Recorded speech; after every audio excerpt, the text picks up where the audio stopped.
Ako po, si Merly Joy Castro, biktima ng identity theft. Si Miss Alice Guo, ang nasabing nagpasok ng pangalan ko na ang ginamit niya ay si Miss Gamo. Ang aking pagkakakalanlan ay walang pahintulot na ginamit sa hindi magandang paraan. Ngayon, ito po ay nakapagpasira ng buhay ko. Batid ko hindi lang buhay ko, pati ang buhay po ng anak ko. Na kailangan ko pong iwan ngayon sa bahay. Walang seguridad na hindi alam kung ano nangyayari sa nanay nila.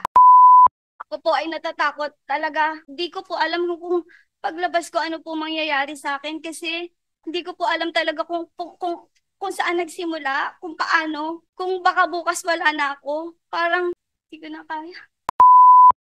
Para kay Miss Merly Joy Castro. Ngayon po, gusto ko po kayong tawagin. Si Guo Huaping, paulit-ulit, lalo na mula nung nakaraang hearing, sabi niya, I am a victim, I am a victim. Pero ang totoo pong biktima ng mga kagaya nyo, Miss Merly, na ginamit ang identity para mag-incorporate ng mga POGO companies. Sinarge kayo ng human trafficking at di tulad ni Guo Huaping, hindi kayo tumakas at hindi kayo tatakas. Non-bailable ang kaso nyo. Nais ko po siya, mga kasama, bigyan ng ilang sandali para magsalita. So, Miss Merly, may nais ka bang sabihin sa aming lahat? Basahin ko po yung statement. Sure, pakibasahin. Ako po, si Merly Joy Castro, biktima ng identity theft. Inaakusahan ng qualified human trafficking sa opensang hindi ko man po ginawa.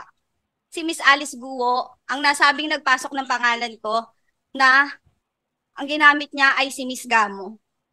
Ang aking pagkakakalanlan ay walang pahintulot na ginamit sa hindi magandang paraan.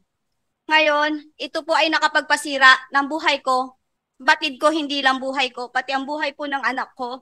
Na kailangan ko pong iwan ngayon sa bahay na walang seguridad na hindi alam kung ano nangyayari sa nanay nila.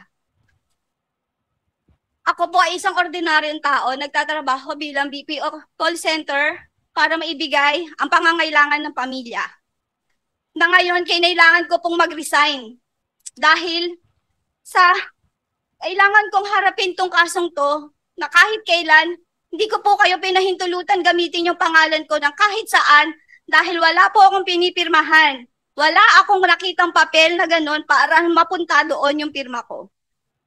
Bukod po doon, ngayon hindi ko alam kung paano mabubuhay yung dalawa kong anak na hanggang ngayon walang kasama. Hindi ko alam kung paano bubuhayin ng asawa ko na ang tanging kasama nila na madalas sa bahay ay ako.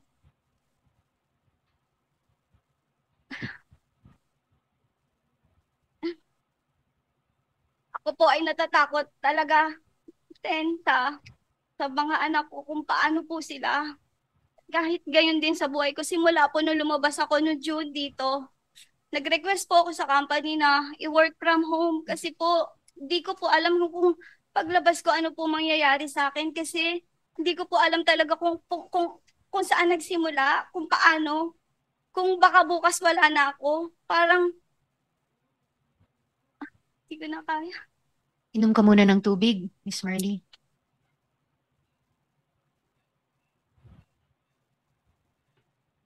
Kaya ako ngayon, humaharap po sa inyong harapan para patunayan at harapin sa inyo na ako po ay isang biktima at hindi po ako kasali bilang incorporator ng nasabing Hongsheng dahil hindi ko po kilala at kailanman hindi ko narating ang lugar na yan.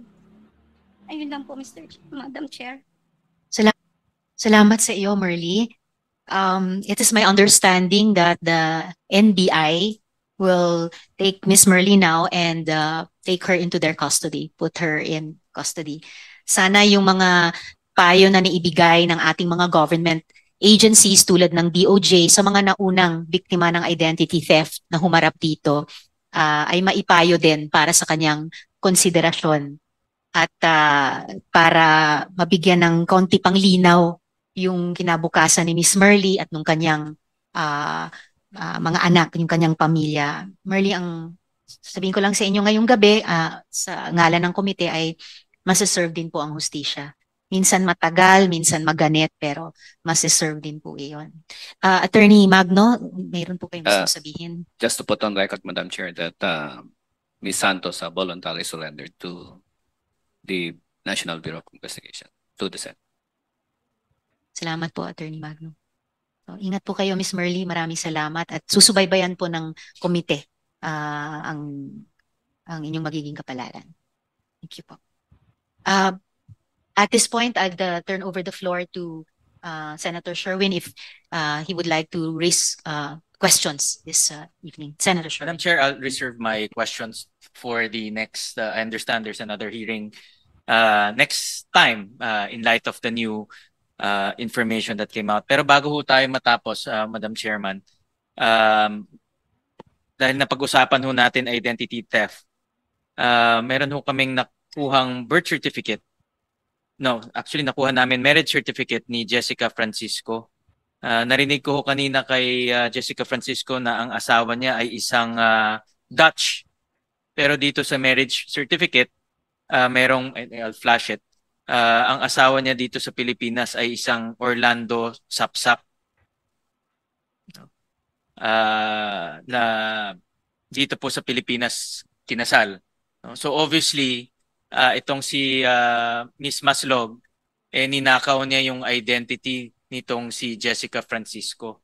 No, hindi siya yung totoong Jessica Francisco. Meron talagang totoong Jessica Francisco na ang asawa ay si Mr. Orlando Sapsap. At yan po yung nakakatakot, Madam Chairman, na marami tayong mga kababayan katulad ni Merly na ninanakaw yung kanyang identity, ginagamit sa pang-scam, ginagamit sa panloloko, ginagamit sa estafa kasi yung latest case ni Miss Maslog ay estafa at maraming nadadamay dito. No? Kaya importante rin ang ating mga ahensya, lalo na ang PSA, maging alisto sa mga ganitong pangyayari.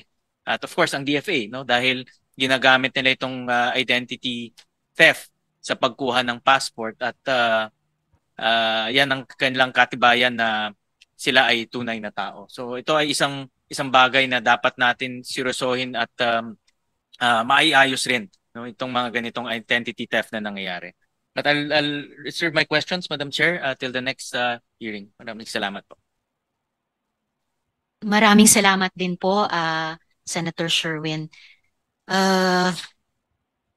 So, end of this long journey, it's slowly appearing that POGOs are not only a criminal enterprise, they endanger our very democracy and national security.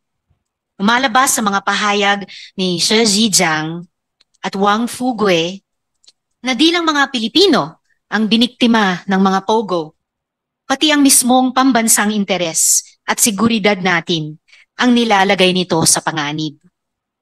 Nagpapasalamat ako ngayong araw, in particular, sa NICA for their candor. Truly, foreign agents use all means at their disposal, and those who think that POGOs are exempt are fools. The committee holds the DFA to its commitment to reach out to Xie Zhijiang for information on Guo Huaping, the Yang brothers, and other possible foreign agents in the possession of Mr. Xie. We will wait for this for the next hearing. We also expect the cooperation of General Macapas and the leadership of the Philippine National Police to reveal the information provided by Guo Huaping. Aasahan namin ito. Masyadong malalim ang pinsala ng mga pogong ito sa bansa natin, and the public has a right to know.